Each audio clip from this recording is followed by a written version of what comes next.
Good afternoon, fans. This is the girl from Mel'S Mat Chat, and you're probably wondering what the fuck is going on here. It isn't Friday, and I'm gonna tell you it's not Friday, but it is Thursday, and you know what happens on Thursdays right before a PLE or pay-per-view, where however you want to address the whole situations. I go live with my normal podcast because I do preview and predictions on Friday, especially this weekend, due to the fact that I see my son on Saturday, and I won't be able to do a preview and predictions for night one and night two, which will be right after SmackDown at 10:15 tomorrow night. So you're going to see me all weekend long. So if you want to get a little bit of heads up of what's going to be going on for the weekend, do yourself a favor, go check me out on X, Twitter, and you can get everything because it's pinned to the top of my Twitter feed. And go take a look at it and either download the picture or whatever the case may be. But yes, so tomorrow is going to be the preview and predictions for nights one and nights two. Then on Saturday, right after night one, I will be going live with the review of WrestleMania night one. I will also talk about Stand and Deliver. I'm not covering it like I should be or I should have, but I'm going to talk about it on there and give you my thoughts because I will be watching it, even though I'll be in transit. And then Monday, legitimately first thing in the morning, after I have a cup of coffee, of course, and put something together on my face, I will then go and give you the review of nights two. So I'm hoping everybody's going to have a great WrestleMania weekend. It's WrestleMania 40. I know I can't believe this shit at all. It's crazy. But if you want to find out what's happening on Raw and SmackDown this week, you're gonna have to wait till tomorrow for the preview and predictions because you know I always do go home shows on preview and predictions. So go and check me out then. But I'm going to give you all what's going on in AEW this week for the whole week. I'm going to give you last week's SmackDown, and then I'm going to get you out of here. And then I'm going to enjoy the rest of my Thursday. I have a lot of running to do, a run around to do tomorrow for my son. So I have that to do. And then I'm going to come home and relax, have a little dinner, and then just get ready to watch SmackDown. And then you're going to see me right after SmackDown with the preview and predictions. Please, while you're here, please go like, subscribe, and turn on the bell for all notifications. And don't forget to share. Please also, when you turn on the bell for all notifications, so you'll know when I go live or I upload a video. Please also go follow me on Instagram, Facebook, Threads, TikTok, X, and Cameo. Cameo is like really awesome. Seriously, it's all Mel's Mat Chat. Please go check me out there. I can, give you a message. I can, be a little risque, a little spicy, whatever the case may be. And it's for free. So you're not going to get it for free.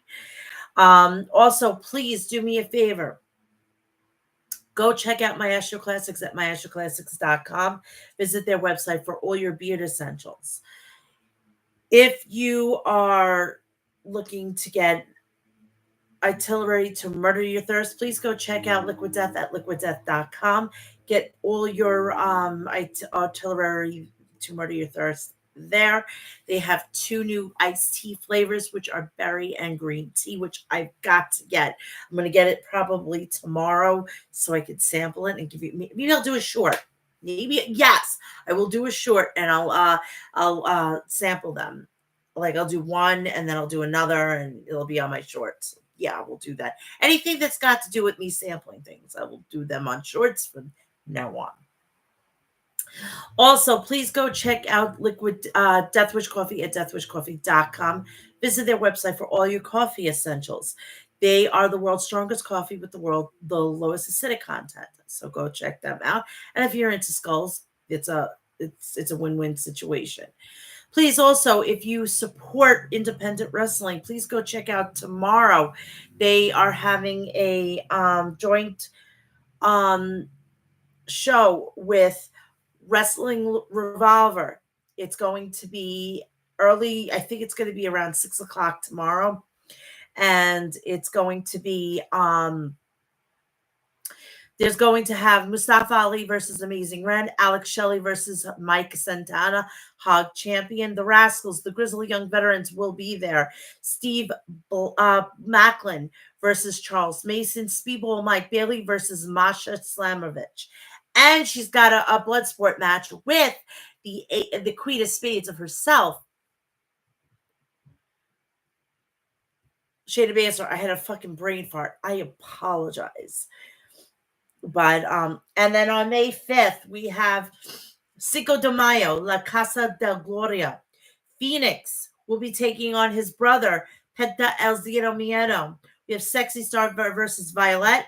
Psycho Clown's going to be there, and much, much more. So get all your tickets and everything on HOGWrestling.net, and see if you're going to be in Pennsylvania this weekend, Philadelphia, you could see if there's tickets for tomorrow for the Wrestle Revolver House of Glory show. On Saturday, May 25th at Boston, we don't know what's going on with El Helio Vikingo, but to give you an update, he has relinquished his AAA Mega Championship due to injury. And Mustafa Ali will be there in Boston. So get all your tickets at HOGWrestling.net. And I'm telling you, just get it down, get it quick. Let's go. So I want everybody. Yesterday was Autism Awareness, World Autism Awareness. Not yesterday, 2 days ago. I'm sorry, it was 2 days ago. Love the support. Keep this going. We need to keep making this thing. And see, the thing is, it's not just a day in my house. It's a fucking daily thing. Like, I can't get over. I can't. I can't get away with it. It's my life. It's my kid's life. Even though my kid isn't a kid anymore and he's an adult, it's still part of my life. And I am very, passionate about this cause. So please, let's be the voice of the voiceless and still promote and still support autism awareness. So I'm an advocate, and I'm advocating for change and acceptance, and just, you never know. You may grow up, or you may get into a career, and you don't know, your boss may be autistic, and they're human beings just like you and I. All right, let's get this party started. We're going to start off with last week's SmackDown.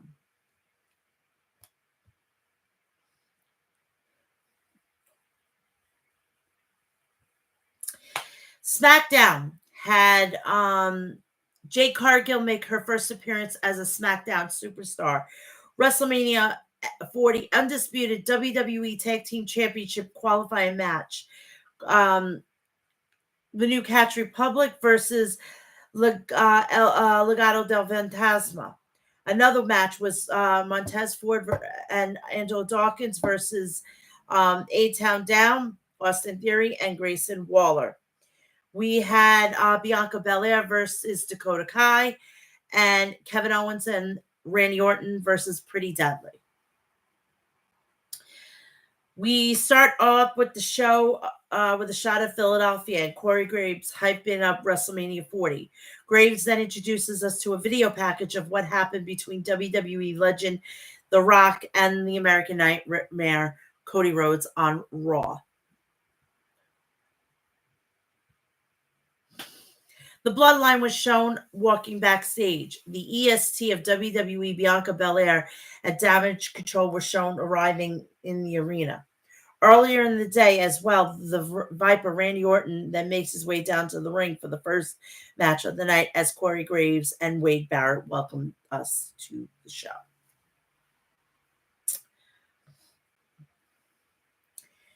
So it was the first match between Pretty Deadly and Kevin Owens and Randy Orton. The match starts off with Owens delivering rights and lefts on Wilson. As soon as the bell rings, Owens then hits a lariat on Wilson, followed by a senton, but Wilson kicks out. Wilson then avoids a stunner from Owens and tags in Prince. Orton then tags in and beats Prince down in the corner. Prince then sends Orton into the ring post thanks to a distraction. Wilson then takes Owens down outside the ring. Orton hits Orton with a suplex on the announce desk. Prince Wilson, hold on.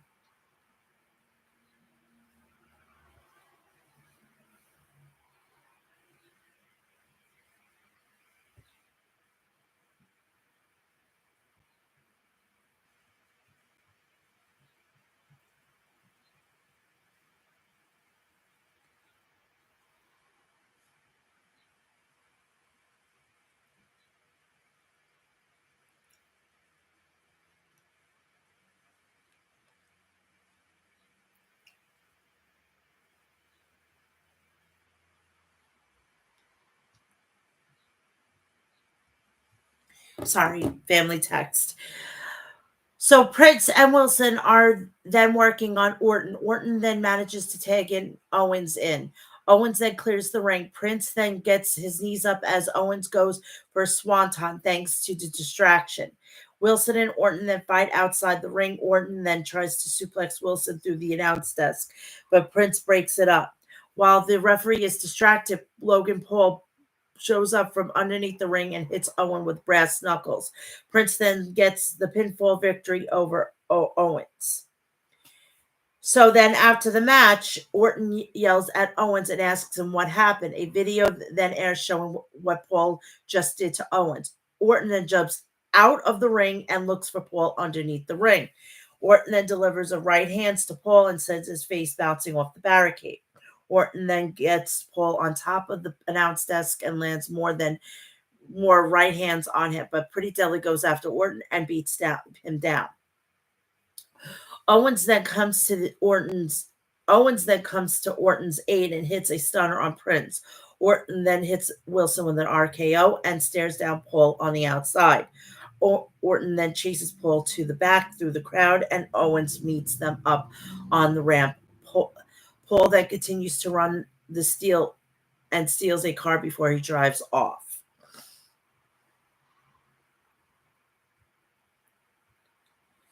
A video package featuring the WWE Women's Champion Io Sky then airs. Sky talks in Japanese about Sky. Sky calls Bayley a narcissist and a hypocrite and says she made Bayley relevant and Damage Control felt obligated to keep Bayley around until they outgrew Bayley. Sky also says she did what she needed to be done. Sky then calls Bayley an embarrassment and a tragedy to this company. The video package then ends and Bayley appears out of nowhere and two women suddenly brawl on the interview set until they were pulled apart by a cameraman. We go to SmackDown general manager Nick Aldis is already standing in the middle of the ring and starts by saying he has one goal since taking this job, and that is making SmackDown the number one show. Aldis then says he believes SmackDown's latest signing brings him closer to that goal. Aldis then introduces Jade Cargill, and Cargill joins Aldis in the ring. Cargill starts off by signing the contract in Aldis's hand to make her officially part of the Blue brand. Cargill takes the mic Aldis's hand and says, "It is about damn time." Cargill then says, now that pen has put to paper, she will make herself crystal clear. Cargill says WWE has one of the best women's roster in the world, but they aren't her. Cargill also says they aren't the headline. They aren't a once-in-a-lifetime superstar. Cargill then says the storm has arrived. So that is that.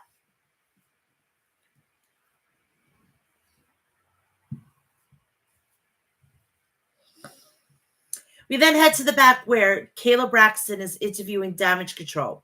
Dakota Kai says Bayley will be an embarrassment at WrestleMania. Kai then mocks Bianca Belair for calling herself the EST of WWE. Kai then walks off looking pretty annoyed.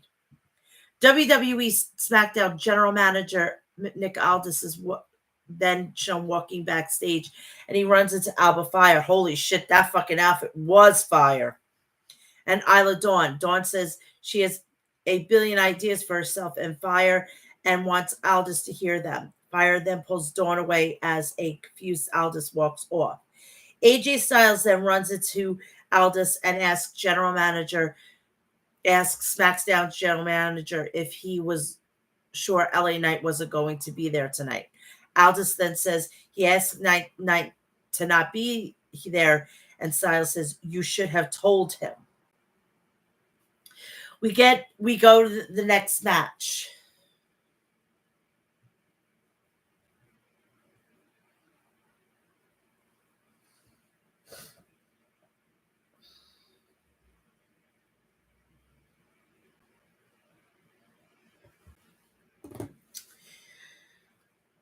We have Street Profits versus A-Town Down Under, Austin Theory and Grayson Waller.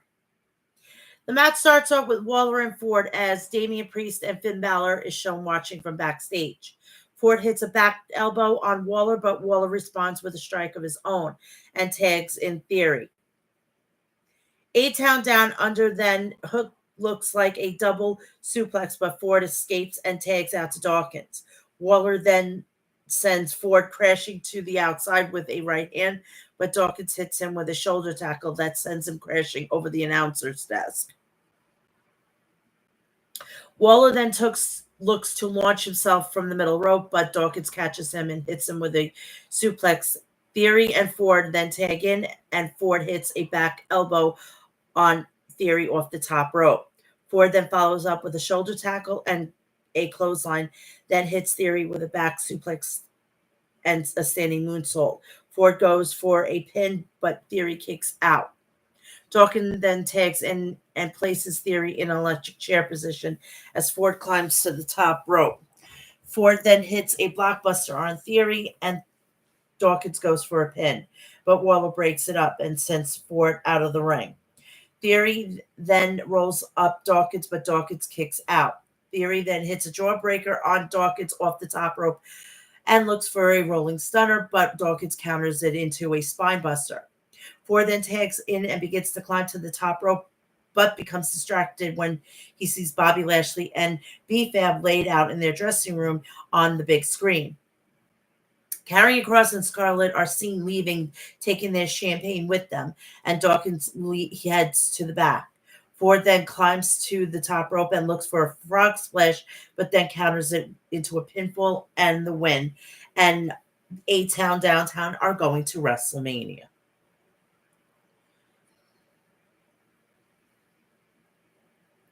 So then after the match, the Authors of Pain blindside the Street Profits as Kross, Scarlett, and Paul Ellering, WWE Hall of Famer Paul Ellering, make their way down to the ring. AOP then hits the Street Super Collider on the Profits. The almighty Bobby Lashley then makes his way down to the ring, and as officials try to stop him, then he delivers a right hand to Kross. AOP then double team Lashley, and Kross berates Lashley.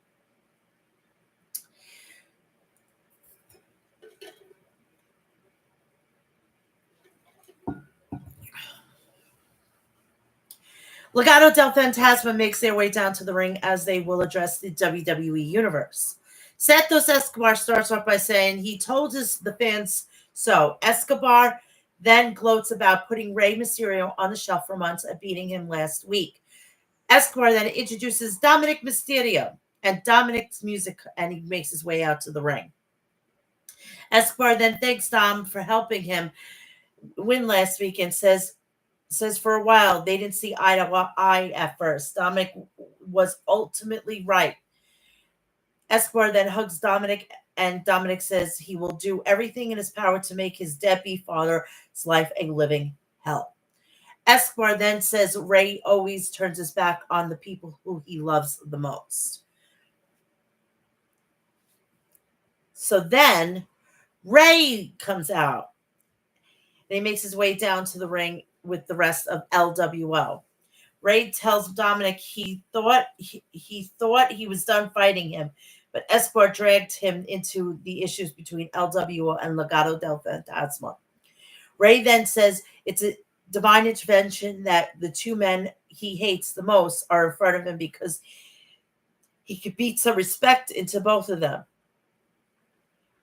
Ray then challenges Dominic and Escobar to a tag team match at WrestleMania with a partner of his choosing. Dominic then asks which of the dorks from the LWO will be Ray's tag team partner, and Ray says it will be the newest member of the LWO, Dragon Lee. So we have a new member. Do we see Andrade El Idolo getting his nose into this? I am hoping to God. It's kind of a fucking conflict of interest for Mrs. El Idolo, which is Charlotte Flair. Does she join forces with Rhea? That's the next thing. I mean, she can't beat her. She might as well join her. And I would like to see some sort of like darkness. And she's like, I would love to see that. That would be fucking awesome.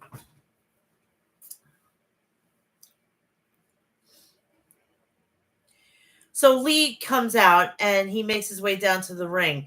Zelina Vega and Electric Lopez get into each other's faces, and Lopez mocks Vega. Vega then slaps Lopez, leading to the two stables brawling with one another. Carlito and Dominic then brawl in the center of the ring as Ray sends Escobar to the outside. Dominic then looks for a 619 on Ray, but Carlito sends Dominic crashing out of the ring. Lee then hits a senton off the rope to level Legado del Fantasma outside the ring. Naomi and Bianca Belair were then showed backstage talking. Naomi says that she has Belair's back tonight. Belair says that she can't be mad at Naomi. Both women then hype up each other.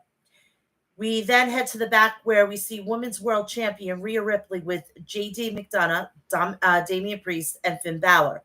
Ripley asks if everyone knew Dominic was going to go out there tonight. Priest is confused that Dominic didn't speak to her first. Priest then asks if there's something the group needs to worry about as coming to WrestleMania. It's big, not just for the group, but for them as individuals as well. Ripley then asks if there's something that she needs to know. Before Priest can answer, Dominic walks in and says he did everything. He didn't say anything because he didn't want to make her, he wanted to make her proud, like a good puppy. A good puppy. Good puppy.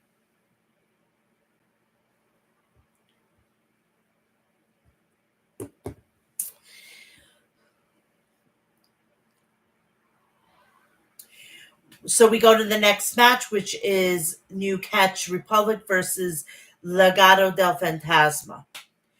So the match starts off with Angel and Dunn. Humberto tags in and lands a right hand on Dunn's spine, then tags Angel back in. Angel then lands a kick to Dunn's midsection as Finn Balor and Damian Priest was watching from the back stage. Dunn then begins wearing down Angel's fingers, then tags Bate in. Bate then hits a back elbow on Angel and a knee to his face, then follows up with an uppercut off the second rope. Bate then hits Humberto with a standing moonsault and a Hurricane Rana that sends him crashing out of the ring. Bate then flies off the top rope and over Dunn to level both Angel and Humberto on the outside. Bate then tags in and places Humberto up on his shoulders. Humberto then tags out to Angel, and Angel helps Humberto out. Humberto then powerbombs Bate, and Angel follows up with a springboard moonsault. Humberto then places Bate on the top rope, then tags in Angel. Angel and Humberto then sends Bate crashing off the top rope, and Angel goes for a pin, but Dunn breaks it up. Dunn and Humberto then began brawling, but Angel takes Dunn out. Dunn then lands on strike Dunn and lands on a strike on Humberto. Then tags Bate in done, and Bate hits the burning hammer on Herberto for the win.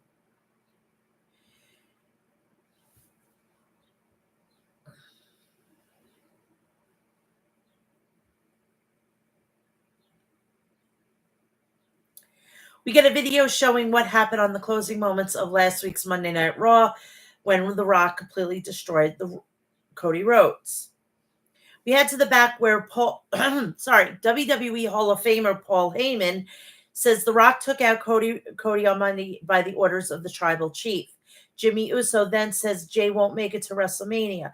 Solo Sequoia then says Jay will see you next week and follows up by saying by the orders of the tribal chief, Solo will take out Jay.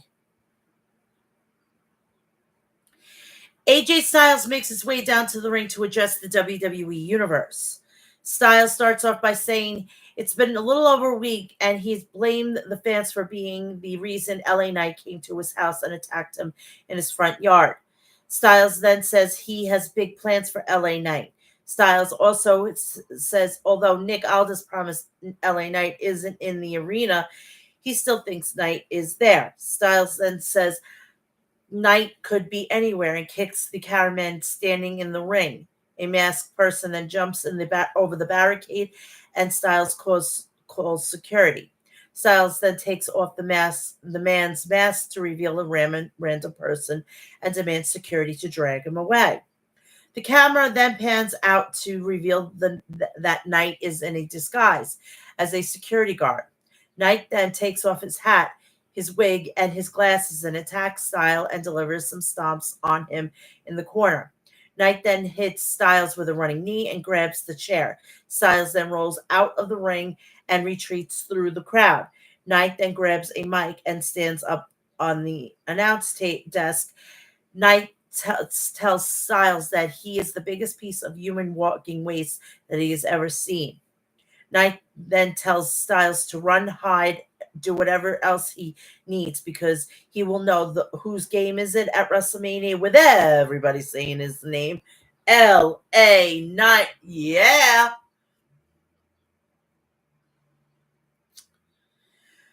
We get a video vignette of Tiffany Stratton, which this should be happening before she made her fucking debut. They do things ass backwards. I'm sorry. Where she vows to always look hot and superior and spare the viewers from uggos. The lineup for next week's Go Home show for SmackDown is announced. Then we get entrances for the main event, which are the Dakota Kai versus Bianca Belair. The match starts off with Belair taking down Kai and hitting her with a few strikes. Kai then counters and lands a few strikes of her own to Belair. Belair then counters a hip toss into a series of suplexes. Kai then escapes in a third suplex with a knee and lands on the apron. Kai then avoids a shoulder block from Belair. Kai then hits Belair with a boot on her head to the ring post. Belair then fights her way out of a sleeper hold. Kai then locked in on her and hits Kai with a delayed vertical suplex. Belair then delivers right hands to Kai in the corner, but Kai pulls Belair's hair to escape. Belair hits Kai with a tilt-a-whirl backbreaker, then sends Kai crashing into the mat face first and goes for a springboard moonsault. Kai then avoids it and pulls on Belair's hair. But Belair goes for a springboard moonsault for a second time and gets it. Kai then kicks Belair's spine, then mocks her and delivers a series of kicks to Belair. Belair then trips Kai and nails her with a double axe handle to her spine. Before both women go back and forth exchanging right hands, Kai then hits a scorpion kick to Belair and goes for a running boot, but Belair moves out of the way and sets up for a KOD. Kai then escapes and Belair hits her with a vertical suplex, then follows up with a spear and her KOD finisher for the win. So Belair picks up the victory.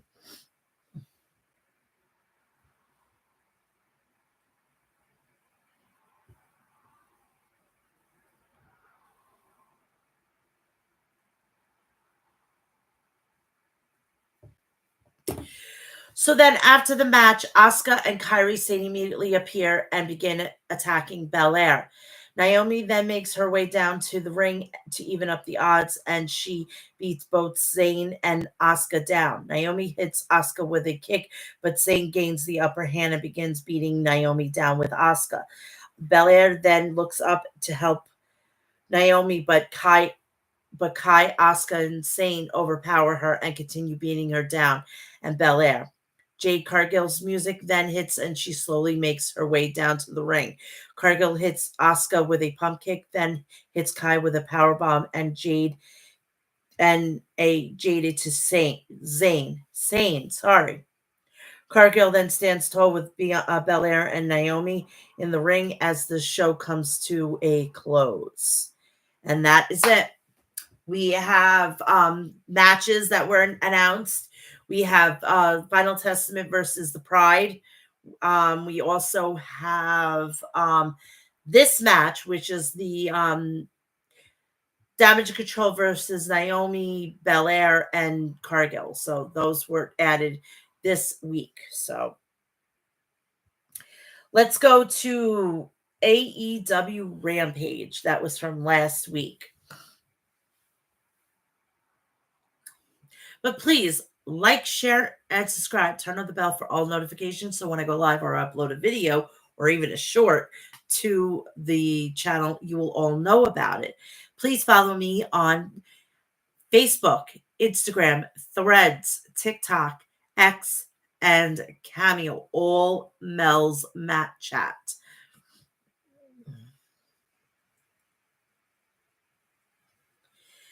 So we started off where they are at the center Videotron in Quebec City. We have a grudge match. The Natural Dustin Rhodes versus the Butcher. We have the Butcher escaped a backslide from Dustin. Butcher charged at Dustin, but Dustin used a low bridge to send Butcher out of the ring. Dustin followed up with a running lariat on the arena floor. Dustin wiped out Butcher with a dragon screw leg whip. Butcher lured in Dustin and yanked Dustin's arm over the top rope. Butcher kicked Dustin in the midsection. Butcher rammed Dustin's shoulder first into the turnbuckles. Butcher blasted Dustin with a shoulder tackle. Butcher smashed Dustin's hand in the steel ring steps. Butcher whipped Dustin into the steel ring post. Butcher planted Dustin with a backbreaker. Dustin rallied back with a code red for a near fall. Butcher rammed Dustin with a headbutt to the shoulder. Dustin retaliated with a running lariat. Dustin dropped his knee and connected with an uppercut. Dustin stunned Butcher with a power slam. Butcher came back with a crossface submission, but Dustin used his long legs to get his foot on the bottom rope to force the break. Butcher booted Dustin with the left shoulder. Dustin drilled Butcher with a crossroads. Dustin smashed Butcher with a final reckoning to score the pin.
We go to the next match. Sorry.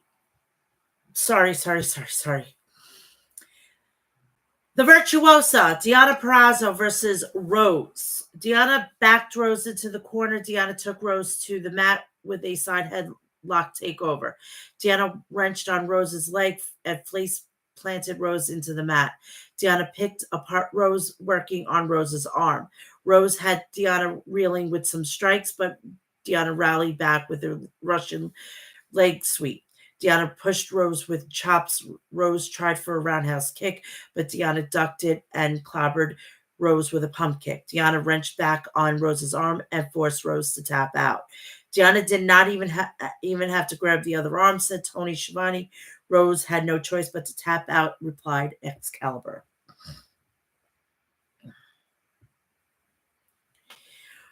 Mariah May versus Nikita. AEW Women's World Champion Timeless Tony Storm walked out with Mariah along with Luther. Tony Storm, good evening. My name is Timeless Tony Storm, and I am your AEW Women's World Champion. But unfortunately, I have some devastating news. I'm not able to compete tonight. I have injured my hamstring, and I won't dare tell you how. Juice, what did you do to her?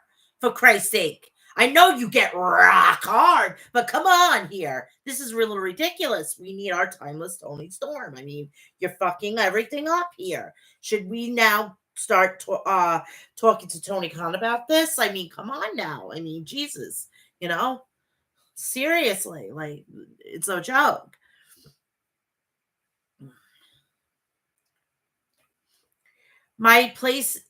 In my place, my protege, Mariah May, on with the show. Mariah May hit a shoulder tackle on Nikita. Mariah yanked Nikita to the mat with a handful of hair. Mariah blasted Nikita with a shotgun dropkick. Mariah May punished Nikita with another dropkick to the back of Nikita. Swung at Mariah with a elbow strike. Nikita chopped Mariah in the corner.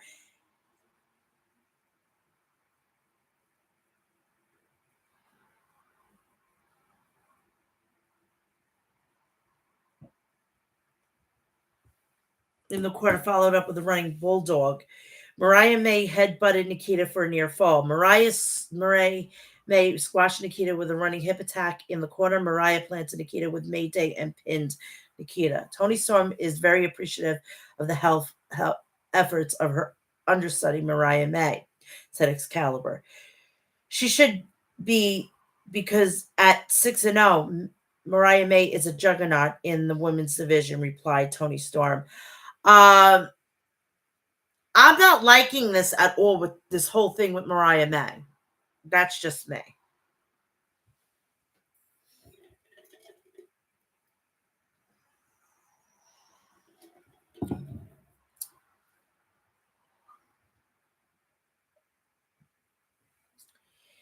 AEW International Championship Eliminator match. Roderick Strong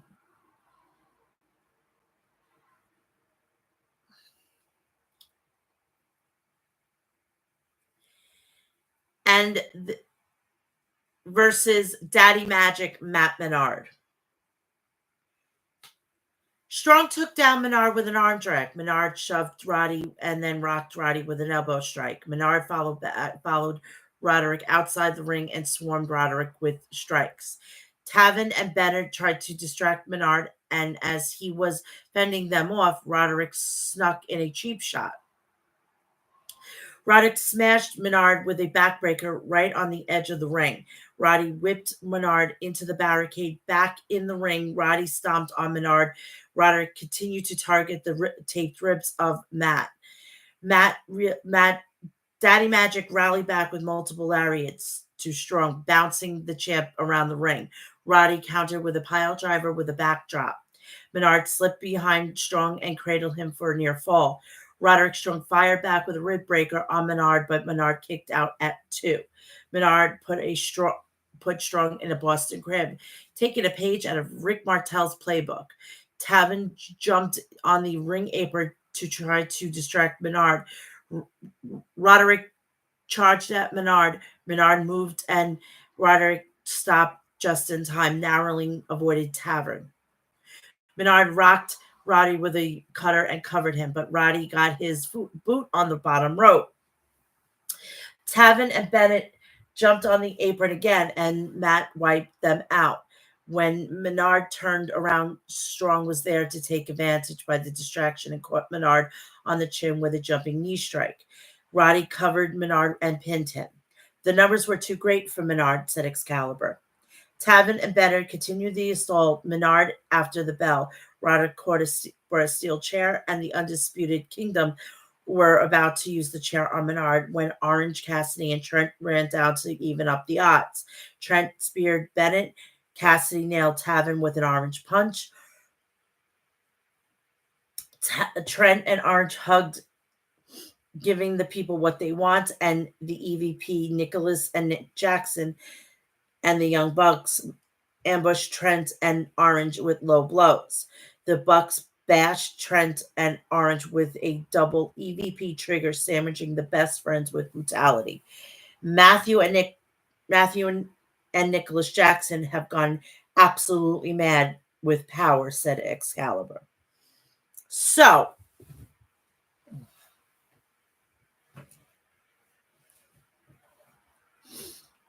we are going to go into Collision, which is from the Busch Gardens, Budweiser Gardens in London, Ontario, and it's going to be featuring the quarterfinal match with Big Bill and Absolute Ricky Starks. We'll see you in WWE versus Top Flight, Kyle O'Reilly in action. AEW World Tag Team Champion quarterfinal tournament, FTR versus the Infantry. Trio match, The Righteousness and Lance Archer versus Bryan Danielson, Claudio Castagnoli, and Katsuri Shibata. The return of the Cope Open. And then that is that. So we're going to go right into, what is it? Collision and then Dynamite. And then I'm going to get you out of here. It's going to be very, very fucking easy this week.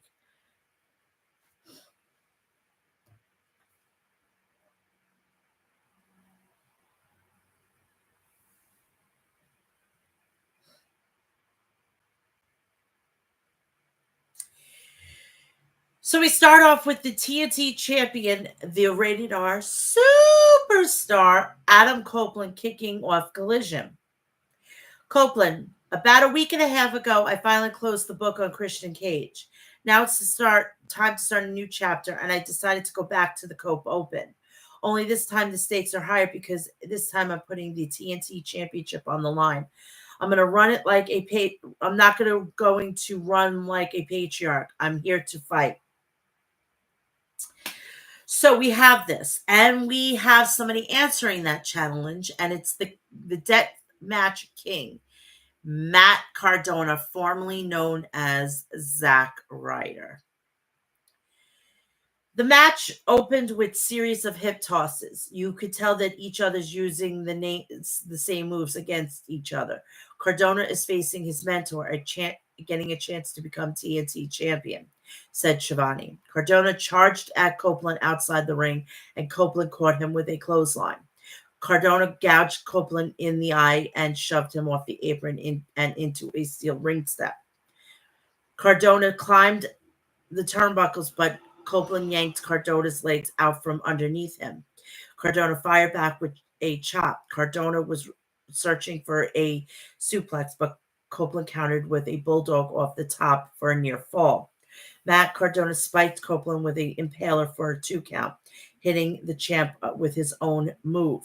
Cardona slapped Copeland and said, "I am self-made superstar."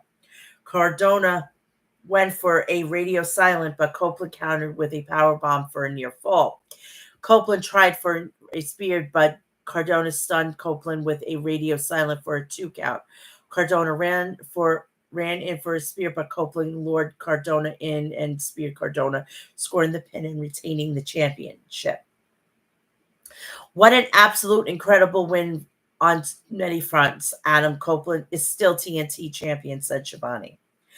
As Copeland was celebrating his victory, the arena went dark. The lights came back on, and Malachi Black appeared in the center of the ring. Black smirked at Copeland, and then Buddy Matthews blindsided Copeland. Mark Briscoe sprinted down to the ring to even up the odds, but Black and Briscoe and Matthew nailed Briscoe with a knee. Eddie Kingston ran to the ring and stood side by side with Copeland and Briscoe. The lights turned off again. This time, Black and Matthews vanished from the ring.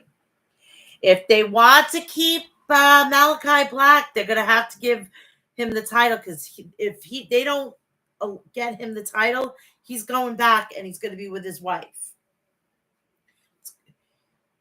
He's going to be there this weekend anyway, because he's going to be at the Hall of Fame with his wife. Do you honestly think that Malachi is going to miss Paul Heyman? I mean, come on now. Seriously. No. Tony Schiavone was in the ring to interview AEW World Trios champions, The Acclaim, and Daddy Ass. Daddy Ass. I'm a little pissed off. I'm pissed off at Jay White. I can get past you hitting me in the head with a chair, but I can't get past you coming to my house where my wife and I live. He also keeps talking about selling out Madison Square Garden. Hell, I've done that more times I can remember. But if I recall, Jay lost that match. And he also is going to lose next week, because next week on Dynamite, it's Jay White against Daddy Ass. And then we'll see how good you really are. Max Caster. Yo, listen. This message goes out to Austin and Colton, those ass boys. Wednesday night, while Billy Gunn is beating down Jay White, if you guys believe in your boy Jay White and stay in the back, we'll stay in the back too. If you have faith in Jay White, you will have no problem with that. Anthony Bones. And now from the word from the Scissor King. I feel a lot better this week, though. I shouldn't. Billy's home got invaded, and I was proven right. Those three bullet bitches walked into his home, and upon seeing Billy Gunn, they ran like cowards. Next week, the demise of the Bullet Club Gold begins, because they are looking for three different individuals. By the end of this, you are going to be looking at still the AEW World Trios champions, because everyone loves the Acclaim.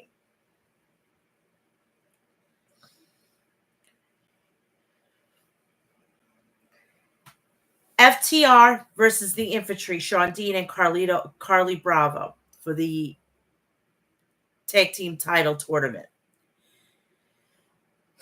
The winning team faces the winner of the Top Flight versus Starks and Big Bill. Carly, clearly having done his homework, took Dax off his feet with a couple of drop kicks. Dean came in and the Infantry hit FTR with stereo drop kicks. Cash rocked Sean Dean with a European uppercuts. Dean body slammed Cash and dropped an elbow on him. Cash caught Dean midair and planted him hard on the mat. Dax tagged in and superplexed Carly Bravo. The Infantry hit beautiful tandem offense on Dax Wheeler, almost scoring an upset. Dean DDT Cash. Dax inadvertently collided into Cash, and Carly rolled up a dazed Dax for a near fall. FTR recovered with a shatter machine on Carly and scored the pin, and advancing to the next round. So let's just call a spade here. It's going to be FTR versus the Bucks.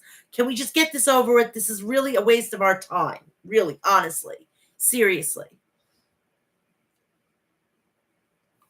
TNT champion Adam Copeland, Mark Briscoe, and Eddie Kingston were backstage. Copeland, House of Black, I know my championship makes me a marked man.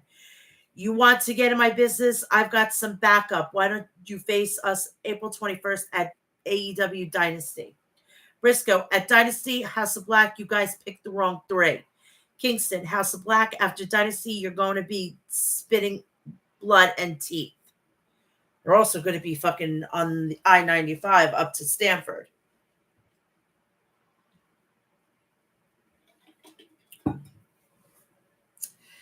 Kyle O'Reilly versus JT Drake.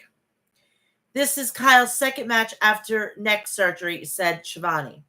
Drake drilled Kyle with a dropkick. Kyle dodged a Vader bomb from Drake, Kyle pummeled Drake with violent roundhouse kicks and then swept Drake's leg. Kyle smashed Drake with an axe kick. Kyle applied the armbar and Drake tapped out. Now 2-0 on his comeback trail, said Shivani. The Undisputed Kingdom got in the ring, hoisted Kyle on their shoulders to help him celebrate his victory. I'm going to also be reading you the releases from AEW after Dynamite's run through.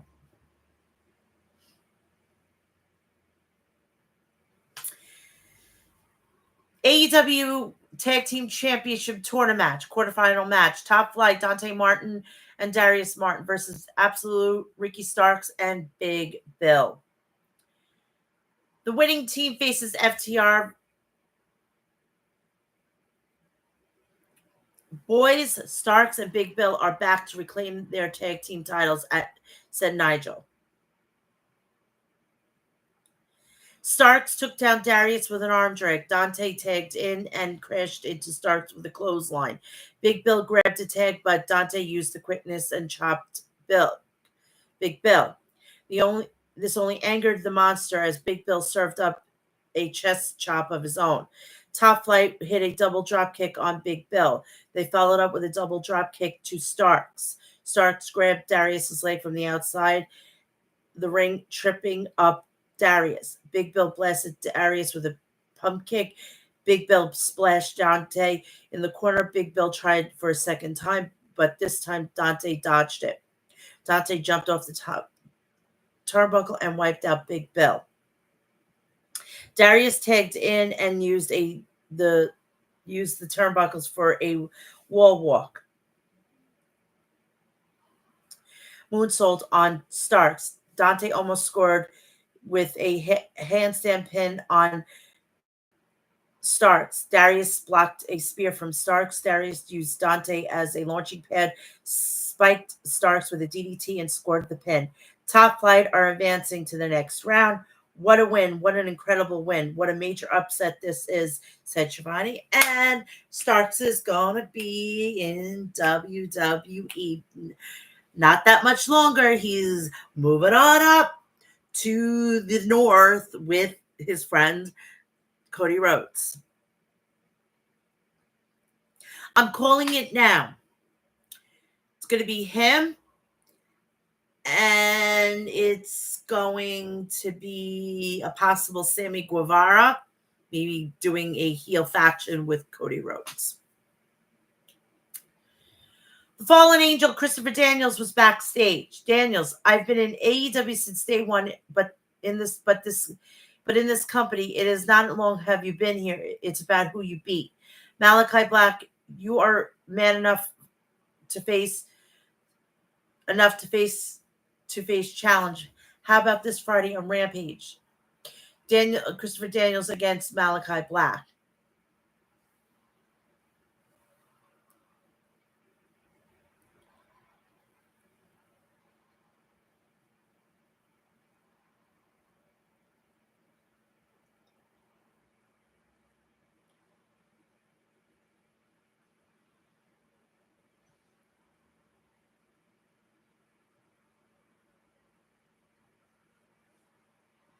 Thunder Rosa versus Lady Frost. Thunder Rosa chopped Lady Frost in the corner.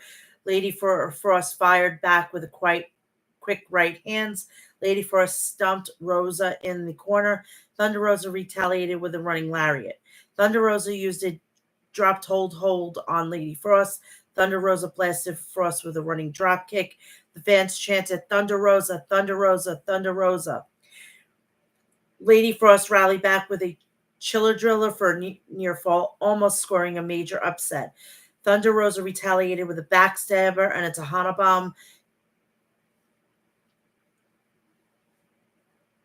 pitting Lady Frost. Thunder Rosa with another win, and she earned that win as Lady Frost came to fight, said Tony Schiavone. Renee Paquette with AEW Women's World Champion, Timeless Tony Storm, Mariah May, and Luther. Renee, some breaking news next week. Number one, and number two, our rankings will be facing off with one another for a future shot at AEW Women's World Champion. Tony and Renee, it's Thunder Rosa and Mariah May.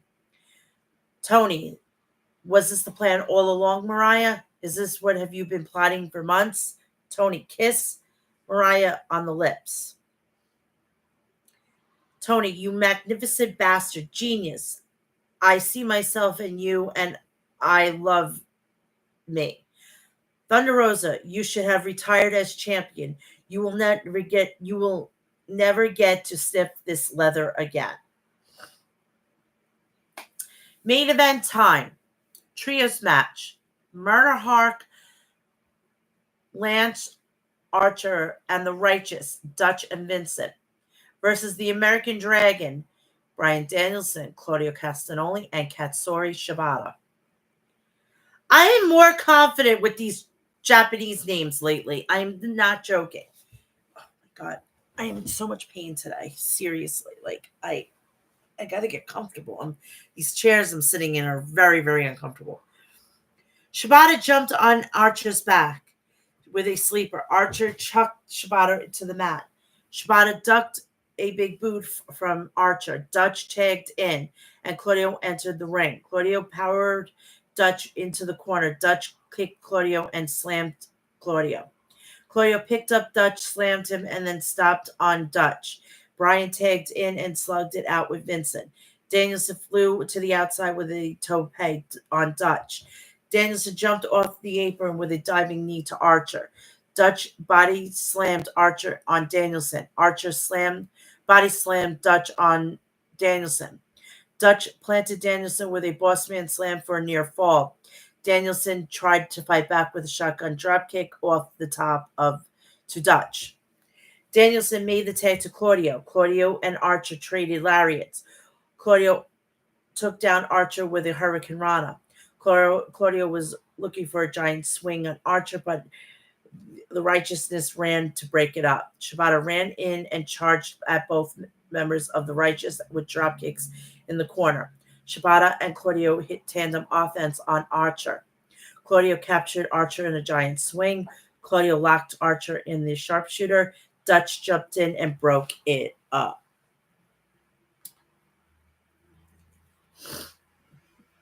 Shibata dumped the Righteous out of the ring when Shibata turned around. Archer booted Shibata. Archer planted Claudio with a chokeslam. Vincent smashed Claudio with the death from above for a near fall. Shibata lit up Vincent with forearms. Shibata suplexed Vincent and then applied a cross arm breaker. Dutch broke up the submission. Shibata applied the sleeper on Vincent in the center of the ring. Shibata clocked Vincent with a PK and pinned Vincent. Shibata, Claudio, and Danielson win trios match. This is AEW where the best wrestles, said Shivani. Somebody's butthurt from fucking what Mr. Punk said. I mean, he should know.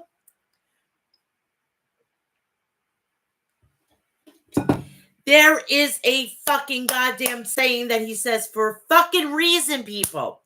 Tell him when he is telling lies. Then I want to hear it from you people. Okay?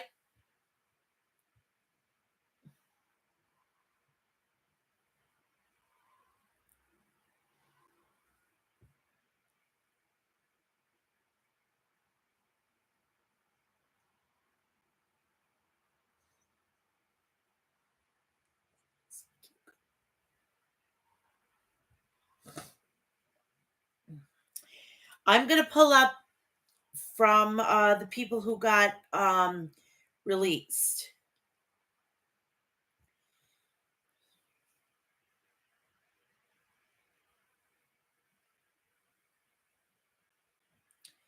I can find it in my other notes.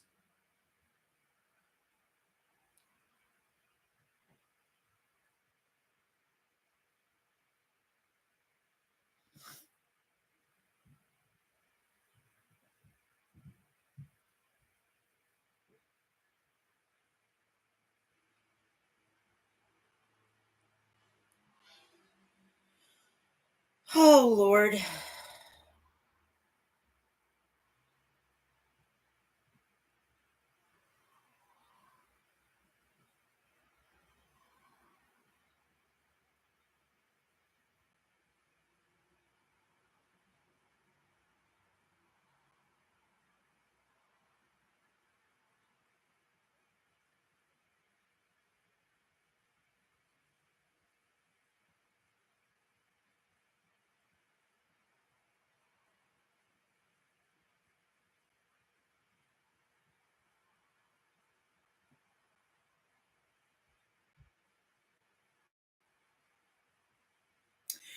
All right. The listing of the releases are The Boys, Dasha, Jose the Assistant, Giorgio, Anthony Henry, Gravity, Stu Grayson, Parker Bordeaux, and Slim J. So a lot of people are gonna maybe be brought back depending on their injuries and shit like that. But those are gonna be the ones that are gonna be gone. Do I see them try to go to WWE? I don't think so. I think they need time. Some of them are very, very green. They need more seasoning. I don't take any of them, honestly. That's just my case. But I'm very surprised with Dasha. Dasha was a fucking big surprise because she speaks Spanish and she was also doing commentary, which I don't understand. Now who's gonna be the backup to Justin Roberts? That's my concern. That is my fucking concern. I don't understand that. I'm not Tony Khan, and I'm gonna leave it up to him. Not my area of expertise, but that one was puzzling to me.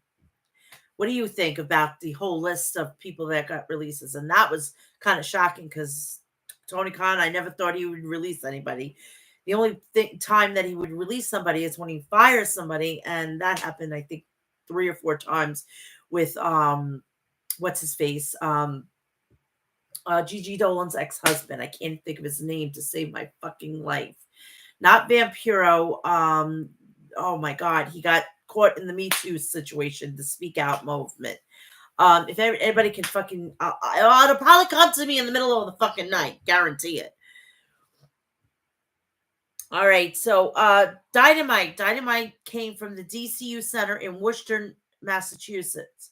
So we had Thunder Rosa versus Mariah May, a battle of wills, Powerhouse Hobbs versus Will Ospreay, Chris Jericho calls out Hook. AEW World Trios Champion Daddy Ass versus the Ring of Honor 6-man tag team champ Jay White. AEW Tag Team Champion tournament semifinals: the Bucks versus the Best Friends.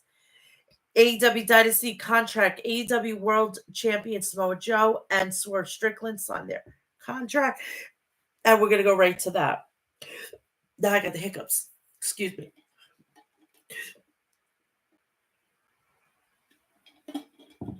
Oh my God, that feels so much better.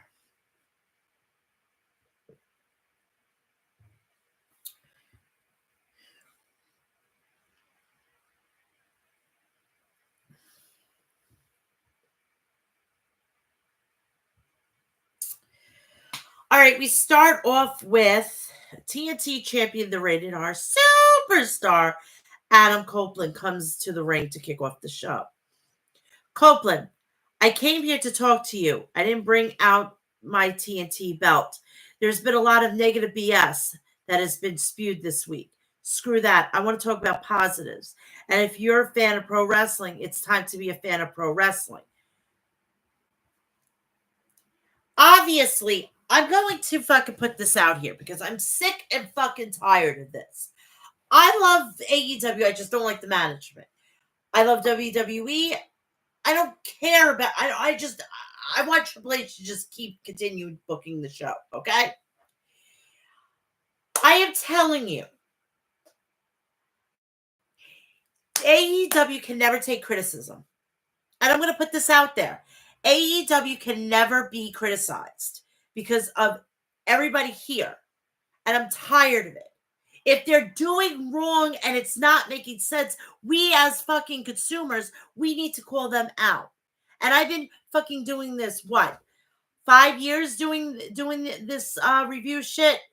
I have a right to complain about what I'm seeing on TV. If I don't like it, I've been doing more than 5 years. I've been following AEW since day one, but I've been doing it more 5+ years, almost close to about 7ish. I can give it take. I've been doing this for like 7 years. Okay. I have a right to complain. All right. If we don't like something, we have a right to complain about it. Just like if you go to a restaurant or you go to a store or whatever the case may be, you have a right to complain if you don't like something, or an employee is mean to you. I am sick to death. WWE has no problem taking criticism, but when it comes to AEW, I am tired of this. I am an equal opportunity criticizer. If I don't like something, I'm going to say something, and if you don't like it, tough shit. Because it's my playpen, it's my fucking show, it's my rules, and if it's you don't like it, take a flying leap at the second story fucking window. I don't give a shit. This is annoying. I hate this. I hate it with a fucking passion. I'm tired of fucking Tony Khan having fucking no backbone to his fucking company. Right now, WWE is handing him his ass. What is he doing? What the fuck is he doing? He's sitting there with a fucking shit-eating grin, fucking thinking everything is fucking okie dokie, and it's not okie dokie. I just seen that he's in negotiations with Warner Brothers. Do you honestly think they're gonna pay for shit like what they're paying right now? They're gonna say, "Hey, why aren't you filling up arenas?" That's one question. There's questions to be asked before they give out money. And I'm sorry if they're not going to get what they're expecting. It's not fucking time Warner Brothers Discovery. It's fucking goddamn Tony Khan. And I'm tired of fucking coddling his ass. Enough of this shit. He's a fucking goddamn adult. He's in his 30s. I think he's not that much younger than I am. I am 41 years old. If you're going to fucking criticize me, I'm going to fucking take it. I am not a fucking blithering fucking little child that's going to fucking go into a corner and start crying because my butt feelings got hurt. All right? Do you know what I get on here? I get a lot of fucking shit. All right? I get a lot of shit. I know I'm fat, but I'm changing it. I'm getting thin. This shirt was so fucking tight 3 months ago. All right. It is so loose now that it doesn't even show my stomach. I don't need to wear another shirt underneath this. I am wearing this without a tank top so I can cover my stomach. I don't need to do that anymore because I'm losing weight. What else are you gonna fucking criticize me? Oh, because I don't have all the high tech shit. This is bare bones, people. This is like grit. If you want to donate to me to up my fucking production value, please go to Cameo. Or I actually figured it out. I can actually put my PayPal. You could donate to there. Honestly. Tell me something I don't know. All right? So let's stop coddling fucking Tony Khan and start fucking pushing his shit in. Maybe he'll fucking say, you know what, I'm not going to take this anymore and actually do better. Because he still doesn't get it. I would like to know if Collision's going to be on this Saturday. And I want to know the numbers.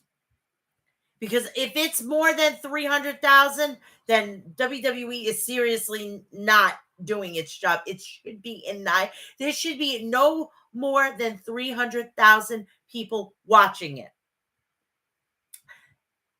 And if it's preempted, good on Tony Khan. He's actually using his fucking brain. Maybe he put down the fucking coke.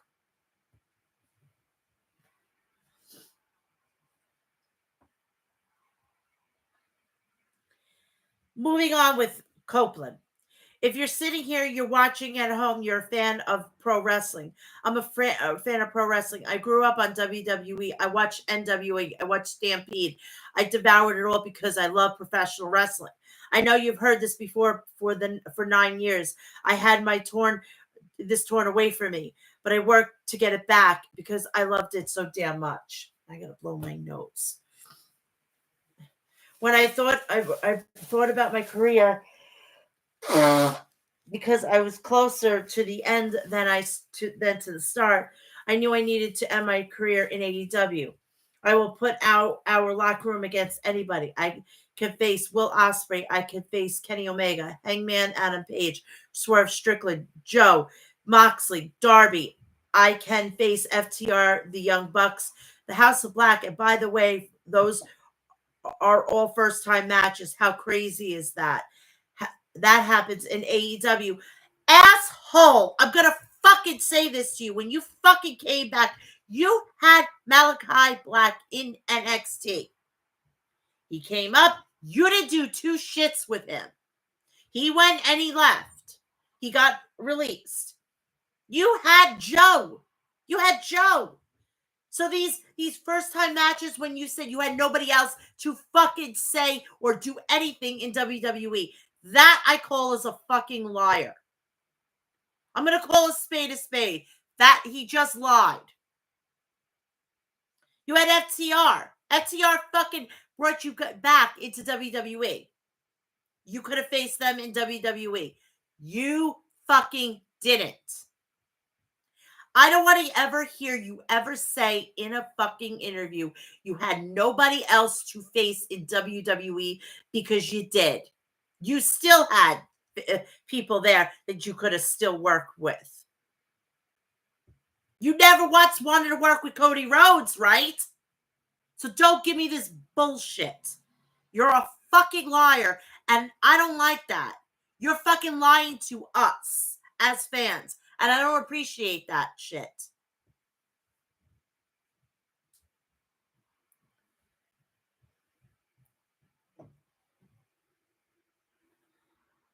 I've got a lot of friends in the industry. They call me and they say, hey, it looks like you're having a blast there, because I am. This is the most fun I've had in my 32-year professional career. So I celebrate AEW. I celebrate the men who started AEW. That means the Bucks. That means Kenny Omega. That means Cody. That means Tony Khan. These guys are all fans, just like all of you. See, that's the difference. Tony Khan is a fan. He needs to be more of a businessman before he becomes a fan. Fandom is good. Businessmen, you need to have a little bit more.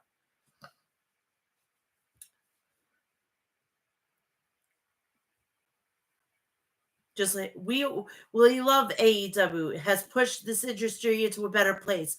It has got more people to do what they love for a living, and that should be celebrated. AEW makes pro wrestling better. AEW makes wrestling more fun. AEW is where the best wrestle. Thank you for hearing me out. I've got that off my chest. I have asked for this time. No. You were fucking goddamn handpicked by Tony fucking Khan to fucking goddamn change the narrative and fucking goddamn basically negate what CM Punk said. Little butthurt, right? While fucking CM Punk is still relevant in WWE, and he's not even a fucking match, and it's being excited in WrestleMania, you're fucking doing Cope Opens and fucking doing a mid-card title. All right, now. Sometimes I forget you're even there. And it took you to take a title where it should go to fucking new people, and you're fucking goddamn trying to be the John Cena of AEW. Sorry, pal. No, you're not gonna. I'm not gonna downshift like that. I see it right now. Please give me. Don't bullshit me. I've been watching it. You've been in the business for 32 years. I've been watching it longer than you've been in the business, sweetheart. You may be older than me, but I've been watching it since I'm 3 months old, and I'm 41 now. So I've been watching it for almost 42 years now. All right. After I turned 42, that August, that end of that summer, I was on my grandfather's knee watching it. All right, Peaches.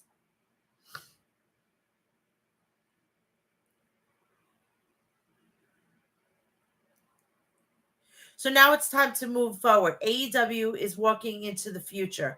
There are reasons Okada, Mercedes, Ospreay, and I came here. So let me introduce you to the man that symbolizes everything AEW going forward. I give you the aerial assassin, Will Ospreay. So we have Powerhouse Hobbs versus the aerial assassin, Will Ospreay.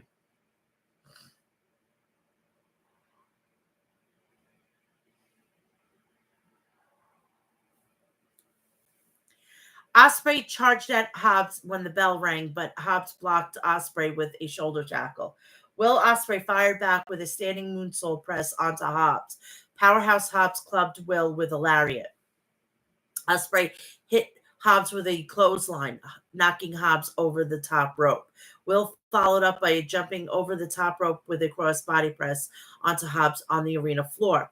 Osprey tried for a springboard off the barricade, but Hobbs countered by grabbing him and nailing Will with a vertical suplex onto the steel ring steps. Hobbs bashed Osprey repeatedly into the apron with the world's strongest slam. Hobbs flung Osprey backwards, crashing onto the announcer's desk. Back in the ring, Osprey came back with a corkscrew kick, taking down Hobbs for the first time in the match. I just came up with a brilliant idea. I need to fucking say this. You want to fucking really do something? You want to make fucking Will Hobbs a fucking beast even more than they are? Stick him with Mark Henry as his manager. Perfect. Hobbs bashed Osprey repeatedly onto the apron with the world's strongest slam. Hobbs flung Osprey backwards, crashing onto the announcer's desk. Back in the ring, Osprey came back with a corkscrew kick, taking down Hobbs for the first time in the match. Osprey connected with a springboard flying forearm to Hobbs for a near fall. Will chopped at Hobbs' chest, but Hobbs shrugged them off. Hobbs launched Will with a belly suplex. Osprey rallied back with a stun dog millionaire, but Hobbs cut the renewed momentum short with a power slam. Hobbs went for a frog splash, but Will dodged it. Will nailed Hobbs with an Oz cutter for a 2 count. Osprey connected with a heel kick, but Hobbs blasted Osprey with a lariat. The fans chanted, "This is awesome! This is awesome!" Hobbs smashed Will with an avalanche power slam for a near fall. Osprey was clutching his midsection with a DDT on Hobbs, then crashed onto Hobbs with a sky twister. Osprey wiped out Hobbs with a hidden blade and pinned Hobbs. After the match, Callis tried to hold Hobbs back from attacking Osprey. Callis whispered something into Hobbs' ear, and Hobbs backed off. Will Osprey does not need Don Callis at all.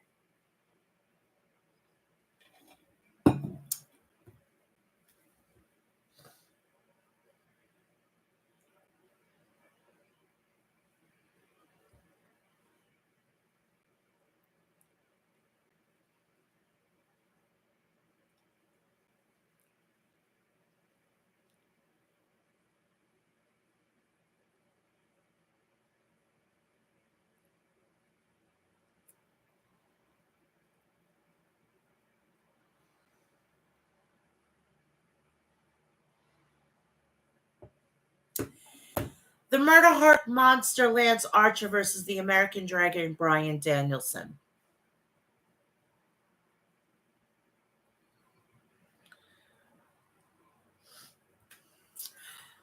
Oh my God.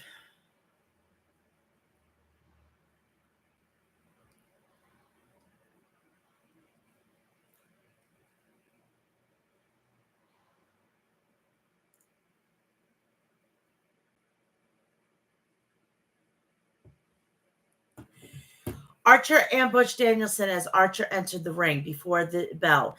Danielson was just trying to survive early on. As Archer battered Bryan with stiff shots and whipped Bryan into the turnbuckles. Archer charged at Danielson in the corner, but Danielson dodged him and countered with a dragon screw leg whip. Great strategy, taking the big man off his feet, said Shivani. Danielson stomped on the back of Archer's knee and then kicked Archer in the hamstring. Danielson drop kicked Archer on the inside of the knee, going after the base of Archer. Danielson attempted a tope on the outside on Archer, but Archer caught Danielson and chokeslammed Danielson onto the ring apron. Archer grabbed an AEW crew member at ringside and body slammed him onto Danielson. Danielson showed the fire, bringing the fight back to Archer in the ring. Danielson charged at Archer, perhaps looking for the running knee strike, but Archer countered with a massive crossbody press. This is brutality by the Murder Hawk monster, said Taz. Sweetheart, I think you're going to have to get like a cease to desist because the only brutality is fucking Rhea Ripley, please. Okay? Archer grabbed Brian's wrist and started walking the top rope a la The Undertaker, but Danielson shoved Archer, forcing Lance to lose his balance. Danielson applied the label lock, but Archer reached the bottom rope with his legs, forcing the ref to break the hold. Danielson jumped off the apron with a knee strike to Archer's head. He got Lance back into the ring, knowing Lance was rocked. Danielson knocked Archer to the mat with a missile dropkick from the top turnbuckle. Danielson lit up Archer's chest with the roundhouse kicks. Archer chokeslammed Danielson out of nowhere for a near fall. Archer was looking for a blackout, but Danielson knocked Archer away with a hammer and anvil strikes. Danielson dropped Archer to his knees with a running knee strike. Danielson drilled Archer with 3 roundhouse kicks to the head. Danielson smashed Archer with a running knee strike and pinned Archer. What a battle right there, said Taz. I would love fucking Lance Archer to go to WWE and have another run. Seriously. Renee Paquette was on the ramp, interviewed Lionheart Chris Jericho. Jericho, last week I told Hook I had a proposition for him where I offered to be his mentor. And even though he agreed, he said something to me that has been sticking in my head all week. That's why I want to talk to him right now. Hit Hook's signal. The champion came out and looked clearly skeptical of Jericho. Jericho, last week you said you love by advised by I know who you are. And I understand, but when you play the game at the highest levels like Jericho does, the rules are different. It's true. And once you understand, you're going to understand what I'm trying to teach you. I'm not asking you to trust me 100% right now, but I'm asking you to believe me in as much as I believe in you. Hook, yeah, Chris, I believe in you. I believe you in so much that I got us a match on Collision. But Chris, I'll be keeping an eye on you. Jericho, I wouldn't expect anything else. You're learning already. Bet.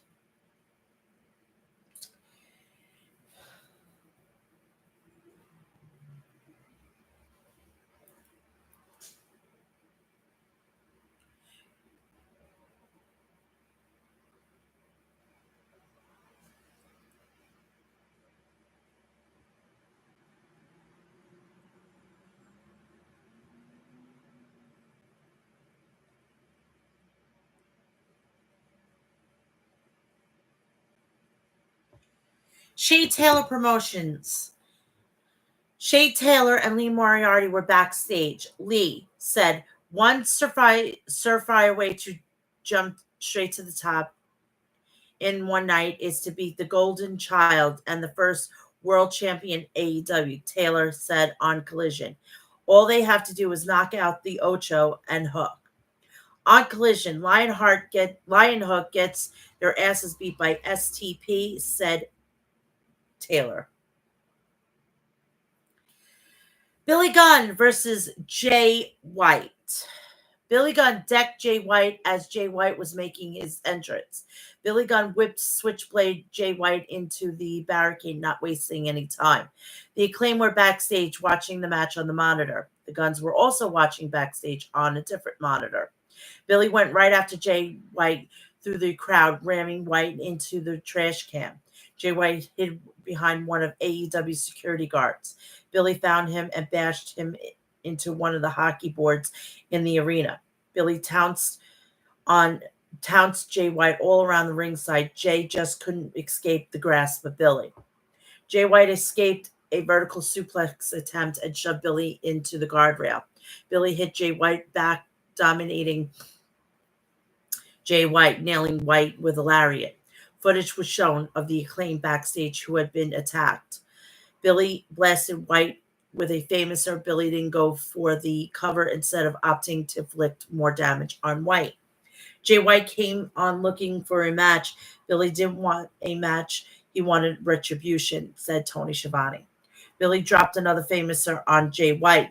Billy grabbed a steel chair from the outside of the ring. Billy returned to the ring with the chair, but Guns jumped into the ring, shielding Jay White, pleading with Billy to show some mercy. Jay White used the opportunity to hit a low blow on Billy. Referee Aubrey Edwards called for the disqualification, awarding the match to Billy Gunn. The Guns held Billy down while Jay White was going to bash the chair against Billy's head, but the Acclaim's music hit. The Acclaim sprinted to the ring. The Acclaim cleaned house on the Guns. Jay White begged off the Acclaim and retreated. Jay White tripped outside. The Acclaim threw Jay White back into the ring.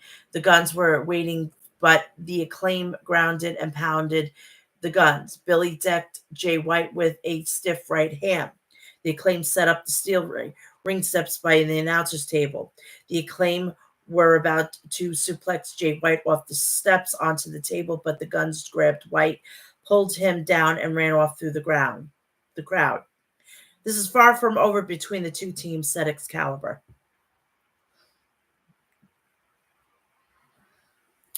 We heard from Willow Nightingale, who would challenge the TBS champion Julia Hart at AEW Dynasty on April 21st on pay-per-view. Willow came out with Stokely Hathaway and Chris Statlander. Renee asked Willow, how's it feel to earn a championship match in a few weeks? Willow, I'm feeling mother fluffing great. I really love this city because for years and years I was busting my butt in this town. Chris and I would wrestle in this town at a little place called the White Eagle. So many of us had great nights there. This is like a home away from home. This is where I learned who Willow Nightingale is, where I figured out myself. Your cheers reassure me. This applause is what helped blossom me into the woman standing in front of you today. The woman who will be challenging Julia Hart for the TBS championship at Dynasty. And I know I will be smiling face of TNT. Stokely, last week Willow had a banger and knocked it out of the park. Week after week, she impresses me and impresses the entire world. The CEO, Mercedes Monet, walked onto the ramp. Monet, how now, Willow? I can't wait to watch you tear it up with Julia at Dynasty because whoever is going to be the TBS champion at Double or Nothing, I get next because in Vegas, money means everything. How the fuck is she getting a goddamn fucking title shot? She hasn't fucking wrestled one iota of a fucking match. This is what's gonna piss me off, and this is why I get fucking pissed off with Tony Khan. Hi, Johnny Boy 162. Hey, how are you? Welcome. I am pissed off about this. I am livid at this. So she gets a title match, but others have to fucking wait. Bullshit.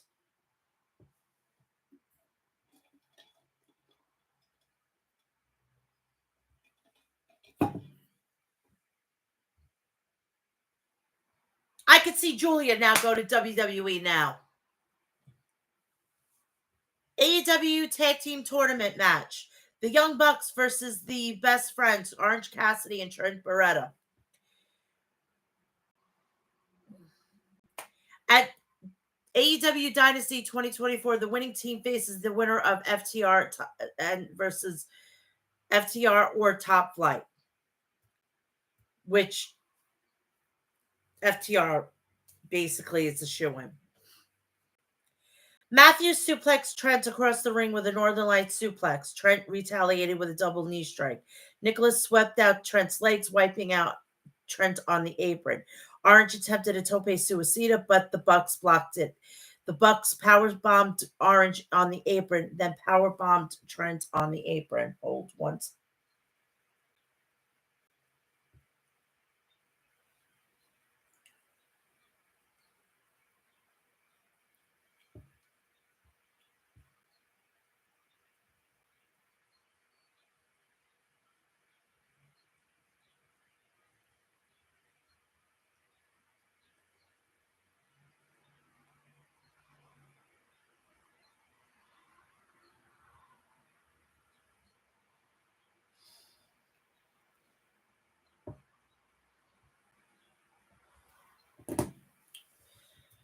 Nicholas ripped the top turnbuckle pad off the corner. Orange tried for a double Hurricane Rana, but the Bucks blocked it. Matthew spiked Orange with a DDT. The Bucks were looking for the EVP trigger on Orange, but Orange dodged it, and the Bucks collided. Orange rocked the Bucks with his separate DDT, fighting through the pain. Orange blasted Nicholas with a diving DDT for a near fall. Trent and Orange pulped Matthew with a modified TK driver for a near fall. Nicholas was there to break up the pin attempt. Trent was looking for a crunchy on Nicholas, but Matthew super kicked Trent. The momentum allowing for Nicholas to plant Trent with the code red. Matthew super kicked Chuck Taylor outside the ring and then threatened Sue with a super kick, but she spotted him, stopping him in his tracks. He was going to kick Sue. What's wrong with that man? Yelled Shivani. Sue slapped Matthew, and then Orange followed up with an orange punch. Trent rammed Matthew with a knee strike inside the ring. Orange wiped out Nicholas with a tope suicida. Trent had Matthew set up for a crunchy roll, and Orange stomped down, adding impact to the move. Trent had Matthew tied up for the pin, but Nicholas jumped in to break up in the nick of time. No pun intended with that. Wow, what a massive save by Nicholas, said Taz. Orange rocked Nicholas with an orange punch. Once again, Orange with a hit with a tope to Nicholas outside the ring. Matthew catapulted Trent into the exposed turnbuckle, grabbed Trent's tights, and stole the pin. The Young Bucks have made it to the finals at Dynasty, said Excalibur. Well, no shit. It's going to be FTR and the Bucks. Jesus Christ. Oh my God, please stop this. This is so predictable. Jesus Christ. What a victory for the Bucks. Like it or not, it was impressive, said Taz. After the match, the best friends were about to give the people what they want with a hug, but Trent betrayed his partners and smashed Orange with a running knee strike. What did we just see? Asked Taz. Chuck has no idea either, said Shivani. Trent walked out on Orange, Chuck, and Sue.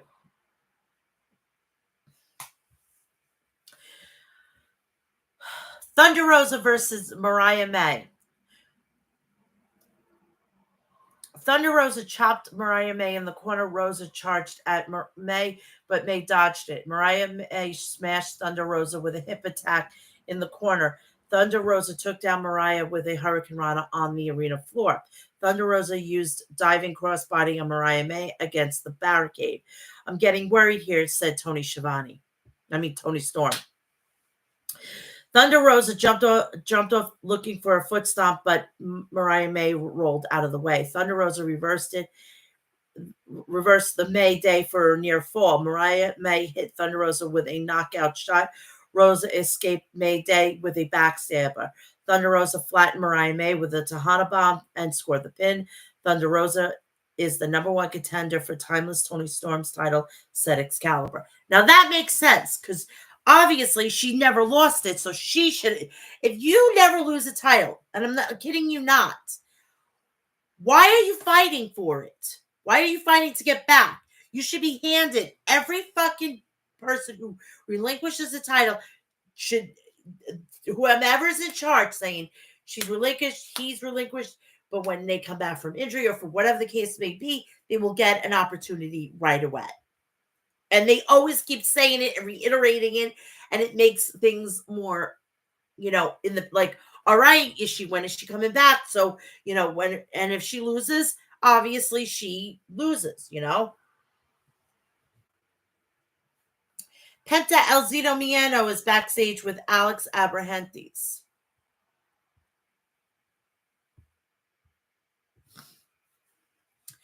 Penta El Zito Miano challenges Adam Copeland to a match for the TNT Championship next week on Dynamite. We have the contract signing with the AEW World Championship, Samoa Joe and his challenger, Swerve Strickland. It was time for the AEW World Championship match to be official for Dynasty. Samoa Joe sat down at the table, was set up in the ring. Swerve placed On this side of the ring, the world champion signed the contract first. Samoa Joe, now Swerve, we're out here in front of a lot of people who seem to care about you. I think you're working on bad information. I've watched you rise in AEW.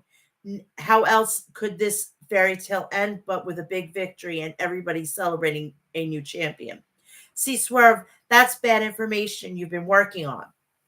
I'm about to tell this man the truth. Signing this contract is a big mistake. Let's put it into terms that maybe a rapper barely can understand. I'm going to beat you so bad. I'm going to make it seem like maybe you left the party too late so that you have the right information. Why don't you do the right thing? Swerve, before I sign this contract, Joe, just show you I've wanted this moment, this in my entire life. I was full of obstacles, but I have arrived. That journey was sweet. It took me all the way to Dynasty, and we built a dynasty in AEW with the signings like Okada, Mercedes, and Will Ospreay. For a person that has to keep reiterating these three signings, I mean, Jesus Christ, a little nauseum. If they're gonna keep doing this, this is getting nauseous, and I'm not dealing with this. We know that they're there. Let's see if they use it. If they're not going to be used in the correct way, then Tony Khan failed. I understand championship is bigger than the both of us. I understand dangers of facing you for it. You are the definition of a killer, but so am I. On April 21st at Dynasty, I show you that I'm every bit of a man. I grab the keys to the Dynasty and turn AEW into whose house? The crowd answered Swerve's house. Swerve, now the run the fade on that bitch. Samoa Joe shoved Swerve from across the table. Swerve answered with a devastating right hand strike. Swerve wrapped his steel chain around Joe's neck. Samoa Joe turned around and headbutted Swerve. Samoa Joe wrapped the chain around his fist and walloped Swerve in the head. Samoa Joe rocked Swerve with more strikes, and Swerve was busted wide open. The refs ran out and tried to pull Samoa Joe off of Swerve. Hold on. Gotta.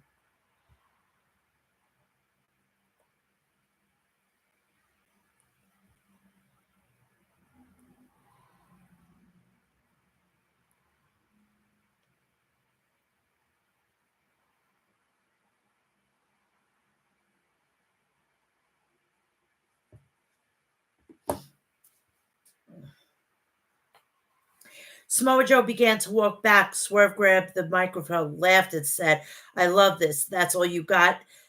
That I'm taking this championship away from you. Swerve took the pen, dipped it in the blood, and signed the contract. Joe jumped back into the ring, grabbed Swerve, and smashed Swerve right through the table. Samoa Joe held his championship above Swerve and taunted him. And that's when they went out. I've been streaming for on here for about 2-ish years.